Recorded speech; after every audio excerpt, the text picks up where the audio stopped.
దాంతోపాటు మనం ఎక్కువగా క్రూడ్ ఆయిల్ ఇంపోర్ట్ చేసుకుంటాం. దాదాపు $134 బిలియన్ వర్త్ క్రూడ్ ఆయిల్ మనం ఇంపోర్ట్ చేసుకుంటూ ఉంటాం అనమాట. ఈ పరిస్థితిలో మనం బంగారం కొనటం ఆపమని కూడా ప్రధానమంత్రి గారు హితవు పలికారు. అంతేకాదు వర్క్ ఫ్రమ్ హోమ్ చాలా వరకు కార్ పూలింగ్ కావచ్చు, లేకపోతే ప్రైవేట్ ట్రాన్స్పోర్ట్ కావచ్చు, అంటే మనం ఏదైతే పబ్లిక్ ట్రాన్స్పోర్ట్లో కార్ పూలింగ్, లేకపోతే ప్రైవేట్ ట్రాన్స్పోర్ట్లో అందరు కలిసి వెళ్ళటము, మెట్రోస్ కావచ్చు.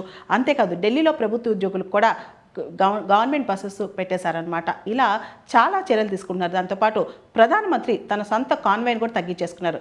ప్రపంచంలో మనం చూస్తే కనుక చాలా దేశాలు ఇన్ఫ్లేషన్తో బాధపడుతున్నాయి. ఈ క్రూడ్ ఆయిల్ ధరలు పెరగడం వల్ల భారతదేశంలో త్వరలో ఈ షాక్ రాబోతుంది, ముఖ్యంగా వంట నూనెలు ఇవన్నీ కూడా. దీనిలో మన పౌర సమాజం కూడా ప్రధానమంత్రి చెప్పిన హితవులు వినాలి.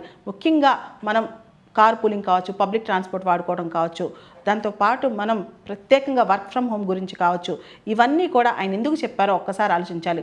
దాంతోపాటు బంగారం కొనొద్దని చెప్పింది చాలామంది తప్పుగా అర్థం చేసుకున్నారు. భారతదేశంలో బంగారం కొనొద్దని చెప్పడానికి కారణం ఏంటంటే, మనం పెళ్ళిళ్ళైనా సరే, లేకపోతే ఏదైనా పెద్ద పెద్ద పండుగలైనా ముందు బంగారం మీద పడతాం అనమాట. ఇప్పుడు బంగారం ఎక్కువ కొంటే మన ఫారెక్స్ బిల్లు మనం చూస్తే 90% బంగారమే మన ఫారెక్స్, అంటే మనం కొనే బంగారంలో 90% మనం ఇంపోర్ట్ చేసుకుంటాం. దానివల్ల దాదాపు $70 బిలియన్ to $80 బిలియన్ మన ఫారెక్స్ రిజర్వ్స్ మీద ఒత్తిడి పెరుగుద్ది అనమాట. దానివల్ల మన కరెంట్ అకౌంట్ డెఫిసిట్ కూడా పెరిగే అవకాశం ఉంది. దాన్ని బట్టి మన పౌర సమాజం ప్రధానమంత్రి ఏమేం చెప్పారు, ఎందుకు చెప్పారు అని అర్థం చేసుకోవాలి.